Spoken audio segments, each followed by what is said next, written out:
안녕하십니까. KBC 시사 토크쇼 촌철살인입니다. 민주당 전당대회 돈봉투 살포 의혹이 날이 갈수록 확산되고 있습니다. 당 내에서는 송영길 전 대표가 귀국해 풀어야 한다는 입장이지만 송 전 대표는 귀국할 뜻이 없어 보입니다.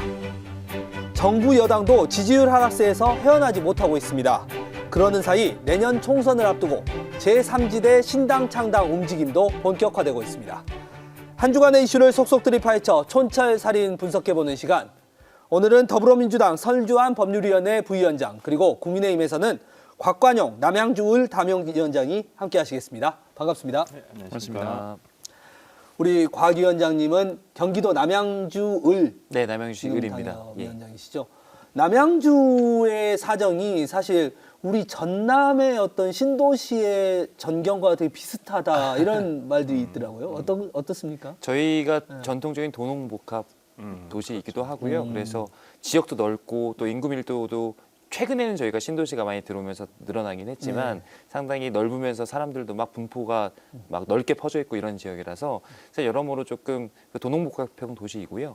정치적으로는 또 저희 국민의힘으로서는 상당히 험지 중에 험지로 알려져 있기 때문에 민주당의 지지세가 강한. 그렇죠. 저희가 분구된 이후에 5번을 연속 내리 민주당 국회의원을 배출할 정도로 험지이기 때문에 사실은 쉽지 않은 상황인데요. 저는 그래도 저희 고향이기도 하고 제가 유년기를 보냈고 또 제 아이들이 살아갈 곳이기 때문에 여기서 정치적인 소명을 펼치는 것이 맞겠다라고 생각해서 열심히 하고 있습니다. 남양주 우리 지금 3개의 지역구죠. 맞습니다. 근데 인구가 굉장히 늘었어요. 지금 80만, 100만 거의 육박 곧 있으면 할 것 같아서 곧 있으면 이제 그 국회의원 선거구로는 4개 내지는 4개까지 아마 확장되지 않을까라는 생각도 들고 서울의 북부권에 있는 어떠한 좀 젊은 사람들이 보통 남양주나 뭐 구리나 옆에 바로 이렇게 옆에 도시로 빠지는 지금 경향이 있어서 상당히 좀 인구가 최근에 가장 이렇게 증가하고 있으면서 저는 좀 달라질 수도 있다고 봅니다. 이제 저희 민주당으로서는 그 조응천 의원과 그다음에 김한정 의원, 그다음에 김용민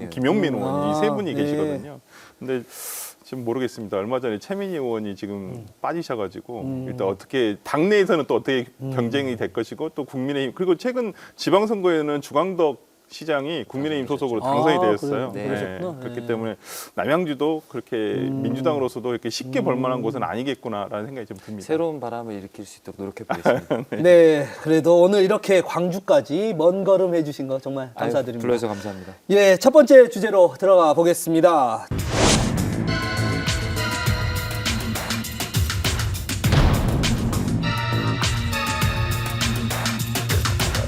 떳떳하다면 피할 이유도 미룰 이유도 없습니다. 민주주의를 더 이상 후퇴시키지는 말아주십시오. 지난 2021년 민주당 전당대회. 이 전당대회 과정에서 국회의원들에게 돈봉투를 살포했다라는 의혹으로 지난주에 저희가 잠깐 이야기를 했습니다.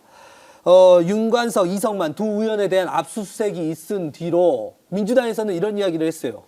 그때 설 변호사님도 이거 이미 알고 있었고 어느 정도 얘기가 됐는데 검찰에서 딱 시기 보고 이거 검찰에서 일부러 기획수사한 거 아니냐 이런 의혹도 제기를 하셨습니다. 네, 맞습니다. 그러니까 저는 이 사건이 불거졌을 때 첫반에는 그런 얘기를 할 수도 있다고 저 봅니다. 어찌 보면 민주당에서는 벌맨 소리일 수도 있고요. 왜 굳이 물론 그렇다 해서 이런 위법을 덮자는 얘기는 절대 아니거든요. 이번 건은 저는 민주당 스스로도 정말 심각하게 생각하고 있고요. 지금 앞으로도 이 사건이 진행될 방향에 대해서 민주당도 솔직히 잘 몰라요. 그렇기 때문에 국민들께서 보셨을 때는 지난 주말에 왜 이렇게 지지부진하고 있었냐, 생각만 하고 있었냐라고 생각하실 수도 있지만은 실상 지금 뭐 그 당 내에서도 사실 확인조차도 지금 안 되는 상황이거든요. 이거 왜 그러냐면 특히나 뭐 며칠 전에 그 기사 보셨겠지만 이재명 대표가 이 리스트에 올랐다는 의원들한테 전화를 했다는 거 아니겠습니까? 몇몇 의원들한테. 그래서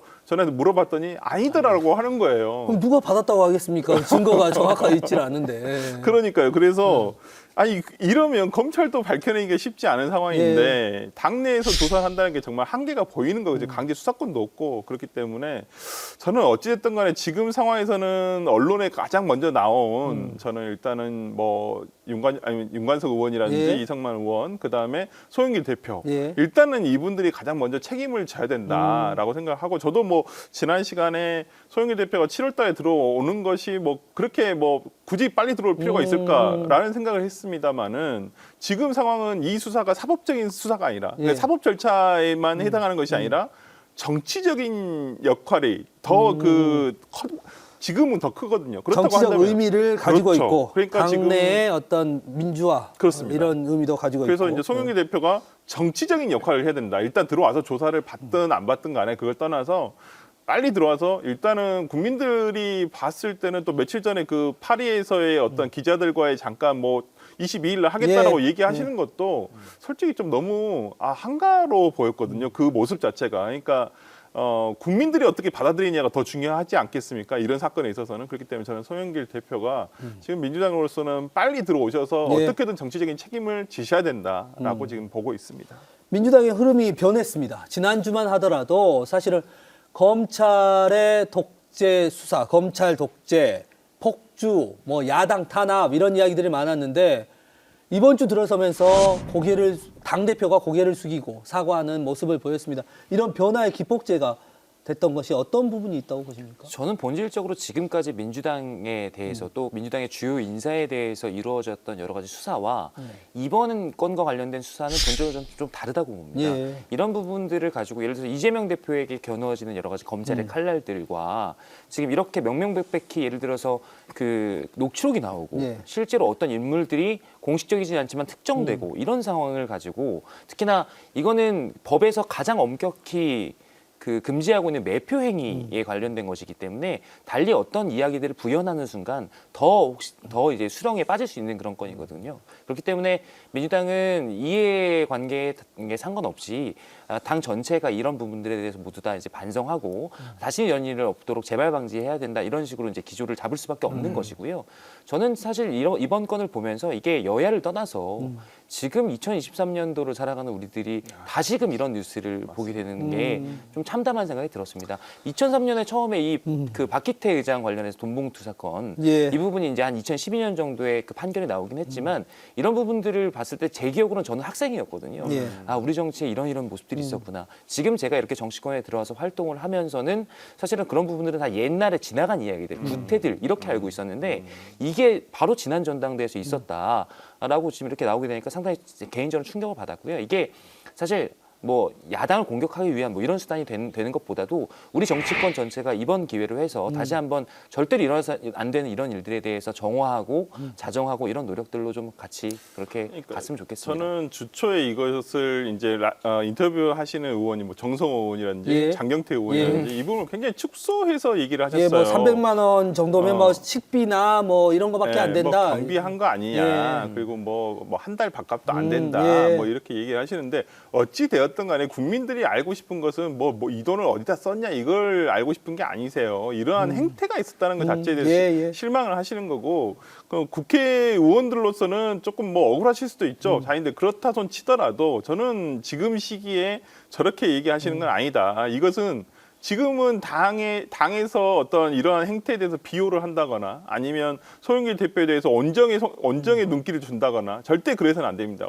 과감하고 엄단을 해야 될 때는 그걸 정확하게 해야 돼요. 도려내야 되는 시기예요. 지금은 회초리를 들어서 회초리를 맞을 시간이에요. 그렇기 때문에 저는 민주당 당 어떤 그 의원들이 뭐 심정적으로 속으로 생각하는 바는 다를 수는 있습니다만은 과연 국민들이 이러한 사태를 보고 어떻게 느끼실까? 거기에 대해서 눈높이를 맞춰서 얘기를 하시는 게 맞지. 이걸 뭐 돈이 얼마다 돈이 너무 이런 식으로 얘기하시는 건 절대 아니다라고 말씀드리고 싶습니다. 근데 원론적인 부분에서는 지금 다 맞는 말씀이시고 그리고 이것이 무슨 금액의 고하라든지 이런 부분들과 관계없이 이런 부분에 있어서 이제 불법적인 일을 저질렀다는 것 자체가 중요하고 그리고 어제 이제 보도에 따르면 이게 매표 행위뿐만 아니라 그 이후에 이어졌던 내관 매직 행위 예를 들어서 그 돈을 어쨌든 그 로비스트 그 로비하고 또 이렇게 후원했던 사람들에게 스폰의 그 지인들에게 어떤 자리를 알선해주고 뭐 이런 문제까지도 확대되는데요. 저는 지금 설주환 변호사님 말씀하신 게 원칙적으로 맞지만 과연 민주당이 그걸 해낼 수 있을까라는 의구심이 듭니다. 왜냐하면 이게 도려내야 될 그 환부가 정확치가 않아요. 예. 그러니까 그렇죠. 검찰의 수사가 지금 진행되고는 있지만 검찰도 지금 특정하고 있다는 그 20명의 국회의원이 누구인지를 공식적으로 밝히지 않는 상황이고 그다음에 지금 조사가 되고 있는 이정근 그 전 부총장의 그 녹취 파일이라는 게 약 3만여 개에 달한다고 하는데 그 중에서 어떤 건들이 어떻게 연결해서 터질지 모르는 상황입니다. 그렇기 때문에 이게 수사가 어디까지 칼날을 겨눌지 모르는 상황에서 어느 부분을 특정해서 그 치료할 것인지 이 부분이 명확치 않아서 사실은 지금 이재명 대표로서도 고민이 많으실 것 같고요.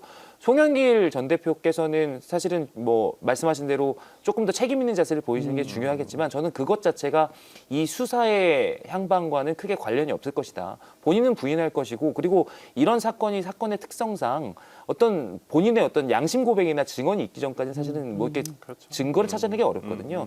그래서 사실은 이게 전반적으로 이게 정무적으로 그렇고 법적으로 그렇고 이거를 매듭 짓기가 사실 쉽지 않아 보이는 상황이어서요. 좀 길게 갈 것 같다는 생각입니다. 그러니까 길게 갈 수는 있는데 예. 저도 이제 사법적인 아마 판단은 굉장히 몇 년 후에 아마 이루어질 것이다 생각을 하지만은 지금 의원들의 마음속에서는 불안하죠. 예. 왜냐면 당장 내년 총선이에요. 이 건이 문제가 돼서 지금 공천에 자기의 불이익을 입을까봐 제일 걱정하고 있고 그래서 저는 이런 뭐 언론에게도 정말 이렇게 요구하고 싶은 것은 요청하고 싶은 것은 뭐냐면 차라리 명단이 있다라고 한다면 그걸 저는 특정을 해서 공개를 해줬으면 좋겠어요. 예를 들어서 뭐 이재명 대표 어떻게든 지금 보니까 검찰과 보수 언론에서는 이것을 송 대표와 이재명 대표를 연결시켜가지고 이걸 지금 계속 그러려고 하는데 제가 또 조금 연결성은 떨어져요. 물론 대선 과정에서 송 대표가 이재명 대표에게 다소 유리한 근데 제가 봤을 때 유리한 게 아니라 제가 그 당시를 겪어봐서 알지만은 그냥 룰대로 한 거였어요. 그냥 정해진 대로 하자. 왜 그러냐면 이낙연 대표 쪽에서는 이 후보 쪽에서는 당시에 연기하자 그랬거든요. 경선을 연기하자. 우리가 왜 이렇게 1년 전에 뽑아야 되는데 너무 일찍 뽑는 거 아니냐라고 해서 연기론이었는데 그때 송 대표는 그냥 원칙대로 하자라는 거였었어요. 네. 거기 때 그걸 가지고 이재명 대표에게 유리하게 해줬다라고 보기에는 저는 너무 갖다 붙이기 아니냐라고 생각이 들고요. 저는 그런 부분에서 언론에서도 좀 이런 부분 예를 들어서 뭐 이재명계 친명계 7인의 소속에 누가 받았다라고 이렇게 호남 의원에 두세 명이 포함됐다라든지. 그러면 호남 의원 도대체 누군지 차라리 저는 실명을 공개를 하고 이 부분에 대해서 의혹을 당사자에게 해소를 할 수 있는 기회를 주는 게 맞지 이렇게 다들 불안하게 떨고 당 전체가 그냥 다가올 때 진짜 말씀 맞아요. 그러니까 곽 위원장님이 말씀대로 어디서부터 어디까지인지를 모르니까 그냥 그 정체모를 불안감이 흔들리고 있거든요. 저는 그렇다고 한다면 언론에서도 이 부분, 검찰에서도 좀 신속하고 정확하게 빨리 수사를 해줬으면 좋겠다라는 생각입니다. 검찰도 마찬가지일 테고 민주당도 마찬가지일 테고 뭐 언론도 마찬가지죠. 네. 이거를 어떻게 규명할지 민주당도 자정작용이 안 되잖아요. 안 되죠. 예를 들어서 녹취록이 나왔다고 해서 검찰이 현금 다발로 왔다 갔다 했을 텐데 네. 그걸 가지고 어떻게 또 이거를 규명을 해낼지 그런다고 이 공여자들이 이야기를 할지 이런 그러니까요. 것들이 다 문제 아니겠습니까 지금? 일단은 저는 그 녹취록을 바탕으로 해서 수사는 이루어져야 된다고 봅니다. 예. 일단 이거 이루어지고 있고요, 지금. 조사 예. 자체를 좀 제가 봤을 때는 신속하게 해달라는 이유가 뭐냐면 지금까지 언론에 제일 처음에 나오신 분들이 있잖아요. 예. 이걸 줬다는 그러니까 돈을 만든 사람은 강내구루 씨라는 예. 분이세요. 근데 그걸 줬다는 사람은 뭐 예를 들어서 이정근을 통해서 줬는지 아니면 윤관석 의원을 통해 줬는지 윤관석 의원이 그걸 줬는지는 모르겠지만은 일단 이 부분에 대해서는 저는 최소한 빨리 조사가 이루어져야 한다고 보거든요. 윤관석 의원 불러야죠. 예. 불러서 아니 녹취록에 이래 하고 이름도 나오잖아요. 서로 통화하는 뭐 호남의 누구 뭐 예. 삐처리에 대해서 나오지만 이런 부분에 대해서는 명확하게 조사를 해서 이게 조사하기 쉬워요. 좋냐 안 좋냐. 그리고 날짜 맞추고 휴대폰 위치 기지고 하면 되는데 보니까 회관 돌면서 준다 해가지고 회관 주변에만 아마 기지국이 찍혀 있을 것 같아서 그것도 약간 알리바이가 되긴 될 수 있겠더라고요. 근데 2012년 당시 케이스를 한번 저희가 다시 한번 복기를 해보면 그 새누리당 시절 한나라당 때 시절 그때를 복귀해 보면 사실 그때도 박희태 의장께서 300만 원 네. 고승덕 의원에게 전달했던 300만 원 때문에 이걸로 사실은 집행유예가 나왔거든요. 근데 이것도 지금 살펴보면요. 사실 그때도 전당대회였는데 특정은 한 명한테만 그렇게 했겠냐는 얘기죠. 근데 이게 채택된 거는 고승덕 의원이 구체적으로 본인이 300만 원이 든 돈 봉투를 받고 거기 안에 이제 박희태라는 이름을 보고 그걸 돌려줬다라는 증언을 구체적으로 일관성 있게 했기 때문에 이게 채택이 된 거거든요. 그러니까 그만큼 이런 뇌물이나 이런 부분에 대해서는 입증하기가 사실 법적으로 상당히 어려운 부분입니다. 그래서 그렇기 때문에 지금 말씀하신 대로 당연히 지금 이정근 부총장이라든지 윤관석 의원이라든지 이런 분들에 대한 수색, 그다음에 수사를 통해서 이분들이 설사 어떤 리스트를 가지고 제출을 한다고 하더라도 조사 과정에서 우린 절대 받지 않았다, 증거도 없다 이렇게 얘기하는 순간 사실은 이렇게 처벌할 수 있겠냐는 얘기죠. 그래서 사실은 이게 사법적인 처리가 그렇게 쉽게 이루어질 부분은 아니라서. 검찰에서는 제가 이제 우려를 하는 것은 그냥 기소 일단 하겠다. 왜냐하면 준 사람의 구체적인 진술, 예를 들어서 어디 식당 앞에서, 그러니까 뭐 이정근 부총장 뭐 통화 내용 보면 어디 식당 앞으로 잠깐 나와라, 잠깐 보고 가겠다, 윤관석 의원하고 통화한 것들이 있잖아요. 그러면 이런 준 사람, 윤관석 의원은 안 받았다고 할 수도 있어요. 그러면 이정근 부총장 같은 경우에는 이걸 줬다라고 분명히 얘기할 거란 말이에요. 지금 굉장히 저희 당 입장에서 봤을 때는 파악하기로는 이정근 씨가 굉장히 검찰이 협조적으로 하고 있다라는 이미 돌아섰다. 하기 때문에, 그럼 구체적으로 언제 몇 월 며칠 어느 식당 앞에서 이걸 줬냐 그러면 어느 정도 특정을 해가지고 이것을 상대방이 부인하더라도 아마 기소는 할 수 있을 것 같습니다. 그러니까 예를 들어 재판에서 이제 뭐 유무죄는 나눠지겠지만. 그리고 지금 아까 설 변호사님 말씀하신 부분 중에 중요한 포인트가 이제 검찰에서 수사를 진행을 이제 하고 있고 또 계속 앞으로 확대를 할 텐데 그런 것들을 예를 들어 좀 정치적으로 이용하는 그런 시도들에 대해서 우려를 좀 해주셨는데 그렇죠. 저도 원칙적으로 그런 부분들이 있으면 안 된다고 생각합니다. 왜냐하면 지금 상당히 예민한 시기지 않겠습니까? 저희가 총선이 채 1년도 남지 않은 상황에서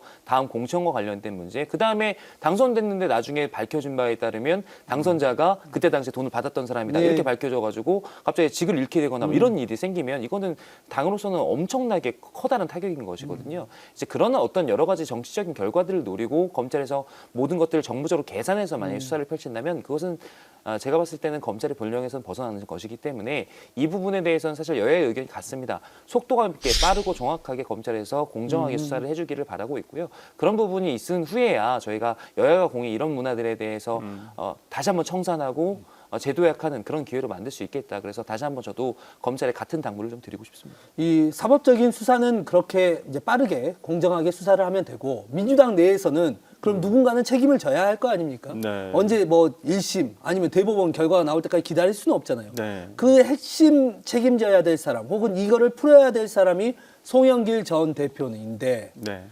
송영길 전 대표가 조만간 이제 기자회견을 해요. 그런데 네. 돌아오시려는 기자회견은 아닌 것 같아요. 그러니까 뉘앙스는 그러니까 뭐 돌아오려고 이미 마음을 먹으셨다면 벌써 며칠 전에 그 기자들 파리에서 잠깐 만났을 때 이미 저는 얘기를 했었을 수도 있다고 봐요. 근데 22일 날 이제 새로 이제 얘기를 하신다고 하는데 그 부분에 상당히 뭐 변명을 하실지 아니면 진짜 내가 곧 가겠다 아니면 진짜 몰랐을 수도 있는데 지금은 그런 문제가 아니지 않습니까? 그러니까 돌아오셔서 사법적인 책임을 일단 지라 이 얘기가 아니라 정치적인 어떤 책임, 사과. 그냥 물론 본인은 사과했다고 하지만 그걸로는 부족하다는 거예요. 그러니까 국민이 느끼기에는 너무 파리에서 지금 뭐 이거 겁나니까 안 들어오는 거 아니냐 오히려. 이거 자신의 죄를 인정한 거 아니냐 이렇게 비판 받을 수도 있어요. 저는 비난하는 측에서도 당연히 그렇게 의심할 수 있다고 봅니다. 왜 몰랐어? 그거 알겠지. 그리고 뭐 내용도 보면 뭐 레고가 돈 많이 썼냐 뭐 이런 얘기인데 저는 그런 부분에 있어서 본인이 몰랐을까라는 생각도 좀 들고요. 그렇기 때문에 저는 송 대표가 일단 정치적인 책임을 지셔야 된다고 보고요. 그것이 정말 본인이 그때 뭐 부동산 뭐 불법 투기와 관련해 가지고 의원들 다 출당 조치 시키지 않았습니까? 근데 물론 그 의원들 중에서 처벌받은 사람은 없습니다만은 다 어찌 됐든 간에 다 자기가 무혐의를 받거나 경찰 조사에서 아니면 권익위에서 어떤 혐의가 없다라고는 어떤 결론을 받고 난 다음에 다시 복당을 했거든요. 저는 그런 차원이라면 본인이 선당후사를 하셔야죠. 전 대표로서. 근데 송영길 대표가 뭐 나오셔서 뭐 무슨 말씀을 하실 수 있겠습니까? 그리고 송영길 대표가 귀국해가지고 뭔가 사태를 수습한다고 하는데 저는 어떤 부분에서 어떻게 수습할 수 있는지 모르겠어요. 예를 들어서 내가 정치적으로 도의적으로 책임을 느낀다라고 국민들께 대국민 사과를 하고 아니고 민주당 내에서 예를 들어서 내가 수사에 적극 협조하겠다. 그래서 이번 기회에 다시는 이런 일이 재발하지 않게끔 하겠다라는 그 정도의 메시지 말고 무슨 이야기를 할 수 있죠. 저는 그래서 사실은 송영길 대표가 귀국하시지 않고 이 문제는 사실 저는 이 사건의 본질을 밝히는데 크게 중요하지 않다. 본인은 계속 모른다고 부인하실 거잖아요. 저희 같은 경우는 어떻게 이런 일이 있을 때 그 최고 정점에 계시던 분이 그런 것들에 대해서 모르고 계셨을 수 있을까라는 의심을 당연히 하지만 하여간 본인으로서는 이 부분에 대해서 잘 알지 못했다고 주장하실 텐데 그 부분은 전 중요하지 않은 것 같고 오히려 전 더 중요한 것은 이재명 대표의 입장이신 것 같아요. 이재명 대표께서 지금 계속해서 받고 계신 사법적 리스크에 대해서 그러니까 뭐 여러 가지 의견들이 있긴 하지만 저희 같은 경우는 그것을 일종의 방탄 프레임으로서 비판하고 있거든요.